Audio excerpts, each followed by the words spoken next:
Hey guys, and welcome back to the range. Today's video is going to be about this particular 380 Hardcast load that was sent to me by a subscriber and a friend named Jason. Jason, I really appreciate you sending this ammunition out, and I told you I'm going to get around to getting to it.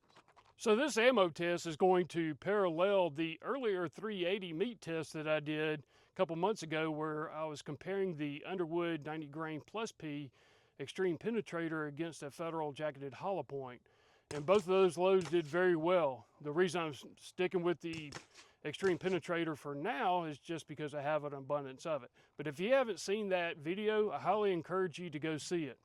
Now, the 90 grain plus P extreme penetrator averaged about 1,052 from my bodyguard. This 380 that we're going to take a look at is 15 grains heavier with an advertised velocity of about the same. So we're going to put that to the test. But first, we're going to have an overview of the tools that we're going to be using. Then we're going to go ahead and grab our velocity data, and then we're going to get to the meat test. Let's get going. The seed planting tool that I'm going to be using today is going to be the Smith & Wesson Bodyguard, and I've had this for a very long time. This was the firearm that I used in the previous video I mentioned about. This is also a bodyguard. This has not been fired, and this is sitting in a DeSantis wallet style holster. It's actually pretty neat. Somebody says, "Give me your wallet." Pull this out of your back pocket. And it does have a double strike capability, so that's pretty cool. Like to have options. Anyway, so the ammunition we're going to be shooting is this hand-loaded 380. It's got a 105 grain hard cast, and it has an advertised velocity of 1,000 feet per second. The ammunition is loaded into SIG brass casings. Not sure if I'm going to be able to get that on video, but those are SIG cases. Beautifully manufactured, reloaded. And of course, this is the Underwood 90 grain plus P extreme penetrator, as shown in the other videos. So once again, I highly recommend y'all checking out that video. Let's go ahead and grab some velocity data of this 105 grain, and we're going to be using the same tool that I used in the previous video. Let's get shooting. All right, guys, I'm loaded up with 7 rounds of 105 Hardcast. Let's see what kind of velocity we can get.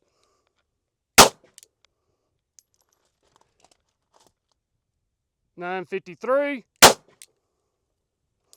984, 1016, 1002, 1028, 975, and 1020. All rounds fired reliably.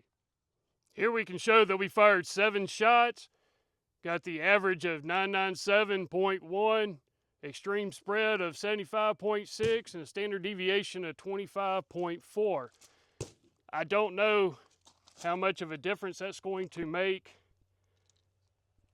considering I was shooting pretty much like this. I don't know if I need to shoot directly over the chronograph, but I was shooting above it and just in front of it. Let me load up a couple more rounds, and let's try that again. All right, here I got a magazine of 6 rounds about to load up into the bodyguard. An attribute of the loading process that I always look for is when you load, or when you chamber a round, when the slide's stripping the round out of the magazine into the chamber, it should be a smooth process. It just should make a smooth sound instead of like a 1911 or some other pistol that's pretty rough and you kind of hear the ching ching or whatever. But here, listen to this. I mean, that's just as smooth as it can be, and that's going to be a big indication of how well this round is going to feed in your firearm. This time I have the bodyguard directly over the chronograph. 989, 971, 976, 996, 994, and 985. And sadly with that, we did have a malfunction. But that was on the last round. There's no issues with the cartridge itself. Now my bodyguard admittingly is a bit dirty. There's no marks on the bullet itself to indicate that it snagged on anything, so load that back up, fire this last round. 984. With that last shot string, we averaged 985.5 feet per second with an extreme spread of 24.7 feet per second with a standard deviation of 8.3. For this meat test here, I've got a set of ribs in the front. This is a piece of pork belly, followed by 3 roasts with bone in them, followed by more ribs in the back. And this is all covered with 4 layers of denim on the front and multiple layers of denim on the back. Hopefully in the back, if we do have a pass through, hopefully this will catch anything that manages to make it all the way through. With that, the total thickness of all this is coming in at about, let's see, at almost 17 inches. It's just a little bit short of, I was wanting at least 18 inches, but where I picked up this meat yesterday, there's only so much of a choice. So with that, let's put a couple of rounds of Hardcast into the target, and I'm going to follow it up with an extreme penetrator. If I didn't say earlier, I'm shooting from 5 yards. It's going to be 2 Hardcast and 1 extreme penetrator.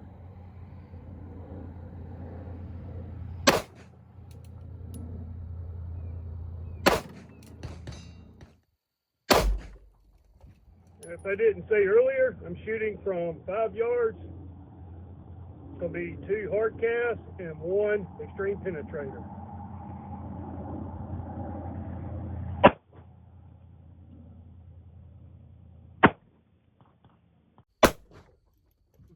Calling Dr. Gruntpaw, calling Dr. Gruntpaw, we need you in autopsy 11 Bravo. Thank you. All right, guys, so at 5 yards away, let's see what happened. Obviously, it's going to go through the denim just fine. And looking like we got some good shot groups. These 2 are the Hardcast, and this is the extreme penetrator. Again, Hardcast, and extreme penetrator. All right, before we cut it open, I do want to see if we've had any sort of penetration out the back. And it does look like something hit the bone right there. It did cut the bone a little bit, and it looks like we might have a penetration right there. I'm not sure, but we'll get to it in a moment. Looks like something did come out here.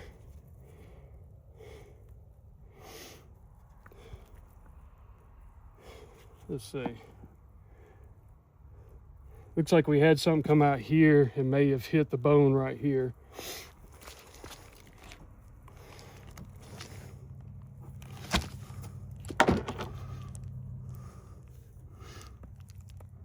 Let's see. We definitely have 2 holes. Now keep in mind, I don't know where the bones are on the inside of these meat packs, so if something penetrated all the way through, it may or may not have hit bone, while another bullet may or may not have hit bone.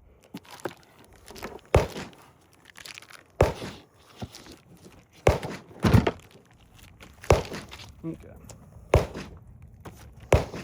All right, I don't see any projectiles on the table or on the ground near the table.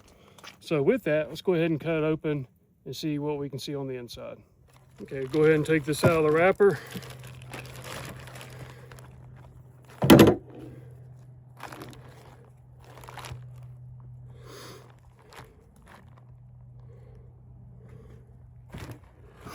All right, you see the 2 holes together. Those are the Hardcast, and the one down here below these fingers, that's going to be the extreme penetrator.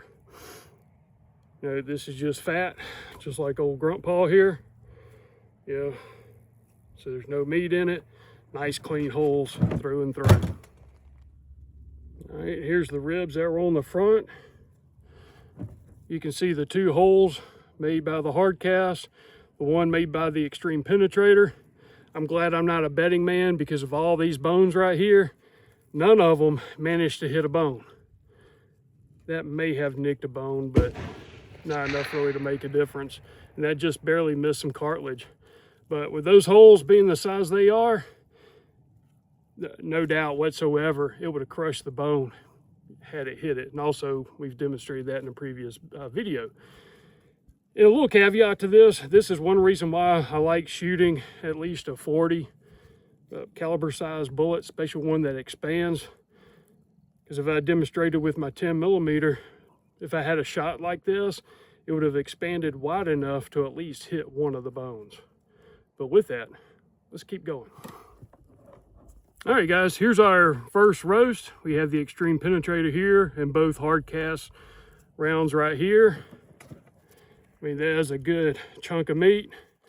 And on the back, we can see that all 3 rounds did penetrate all the way through. There's the 2 Hardcast holes and the 1 Extreme Penetrator. With that, let's see, I'll cut one of the Hardcast open. I don't really expect much.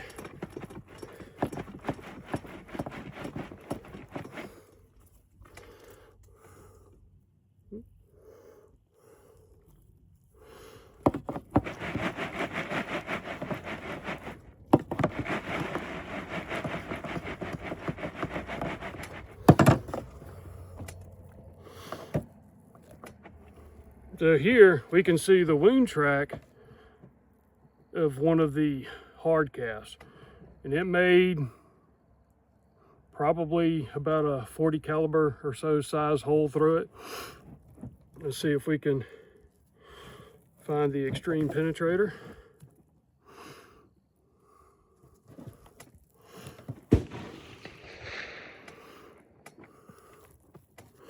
Let's see.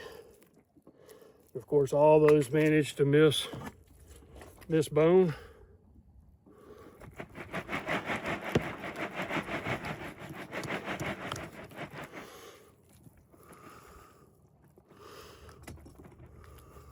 Okay. The Extreme Penetrator hit a bone.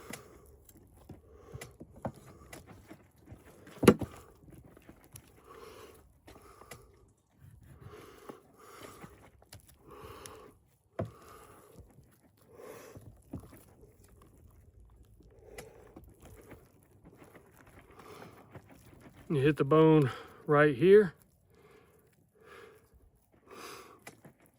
right about there.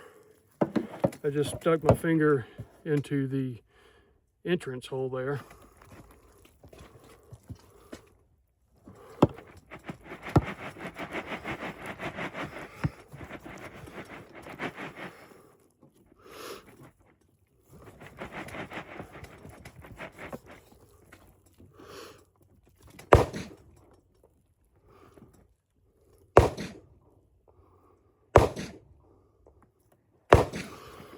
Okay, whatever kind of bone that is,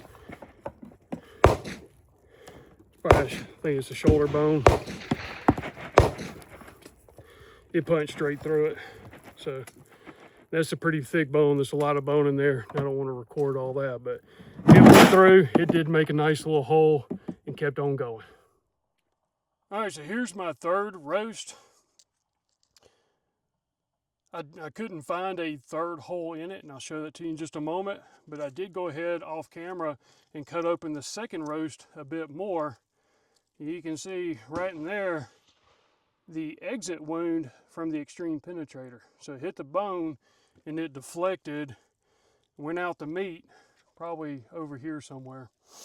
But I wouldn't suspect there'd be a whole lot of energy left from that bullet. So here's the third roast. We've got 2 entrance wounds from the Hardcast. Don't see anything from the Extreme Penetrator. I went ahead and cut it open because the exit wounds were a bit difficult to see.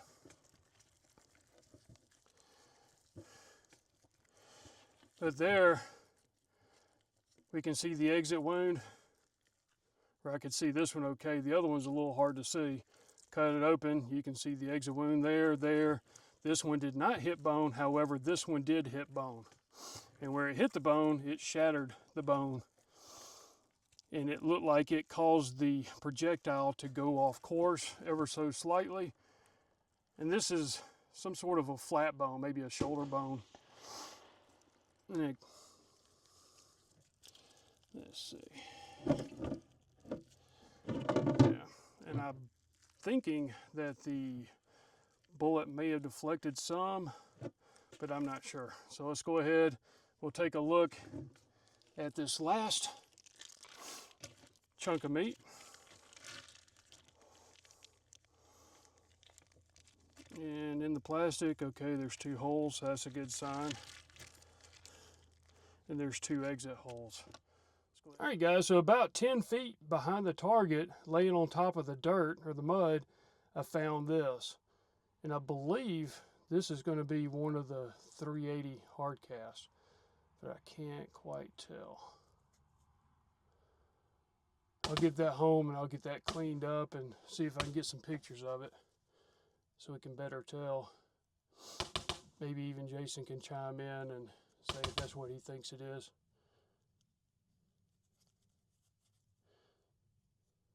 But if this is the Hardcast that hit the bone and still penetrated, there wasn't enough energy really to do any harm to anybody else. So with that, I wouldn't be concerned about over-penetration, which is a whole nother topic, and I don't want to go down that rabbit hole, but I believe over-penetration is hyped too much. While I do think it is important to know about it, I do believe it's hyped too much. So with that, if this is the Hardcast, I think we're good to go. All right, guys, there's a few things I want to touch base on real quick. First one's going to be velocity. Now, the box advertised was 1,050 feet per second. Yesterday, we got about 1,028, and today a little bit slower. I will say that each geographical area will have its own environmental factors that could affect velocity. Where this ammunition was made, the elevation is a lot higher than it is where I'm at, which the elevation here is probably about 500 to 600 feet, 500, 600 feet. And of course, it's real humid. It's a little bit warmer today. I'm definitely sure it's warmer here than where this ammunition was manufactured. Plus, I'm using a Garmin chronograph, and I'm not sure what Jason uses. Now, he is shooting the ammunition out of his bodyguard, and that's the reason why I used this one. So with that, I don't think the velocity was necessarily that big of an issue, as pointed out in this meat test. The Hardcast was definitely able to do the job that it was made to do, and it penetrated adequately. Now, I did find possibly one of the Hardcast bullets laying on the ground behind the target, and there wasn't enough velocity left, in my opinion, to really do any damage should it actually penetrate an adult male or any adult. You know, I don't think I'm 17 inches or so thick up top. Maybe I am down below, but that's also including too if you had to take a side shot and go through maybe an arm into the chest cavity. With that, I still like the Underwood Extreme Penetrator, the 90 grain plus P. I think it'll be okay with either load. I definitely like that 105, and I might like to try and revisit that, maybe try and shoot it into different targets, including gel, to see what kind of results we can get. Also, I did have one malfunction with this yesterday, and I attribute that mostly to the lack of maintenance on this particular gun. I know excuses are like assholes. Everybody's got one, right? But, I mean, this gun, in all honesty, is really dry. I think I've only cleaned it once in probably the, 10 years I've had this. So it mostly lives in my safe. I get it out occasionally and shoot it. And, of course, all my oil is in storage at this moment. So with that, just because we see a box velocity and we may or may not get that velocity in another geographical location, don't necessarily be too concerned about it. As long as it's still within the velocity threshold to upset or perform in the manner in which it was designed to perform, under the conditions that you want it to perform. And also, since the velocities can fluctuate, if you're shooting ammunition out of something that has adjustable sights, electronic type sights, LPVO, red dot, so forth, just want to make sure that it's still zero to your gun in the geographical and environmental conditions that you're under. And that was the case going overseas. Here we qualify with our weapons, we zero, but then we go to wherever it is we go, and one of the first things we do when we get there is get our weapons out and confirm zero or adjust zero as necessary. So with that, the 380 is a very viable firearm for self-defense. When I was in law enforcement, I have seen my share of folk killed with a 380. As far as over penetration goes, I've never seen that be the case. Even had one guy that was shot right through here and the round lodged in his spine. Now, I don't remember what kind of bullet it was. Usually the type of firearms that are used in those type scenarios, you may have a magazine and it might be loaded with 3, 4, 5 different types of ammunition. So, whatever certain folks can acquire and stuff into their guns that they carry. So anyway, with that, get your guns out, train, carry everywhere that you can. Please be safe, and we'll see y'all in the next video.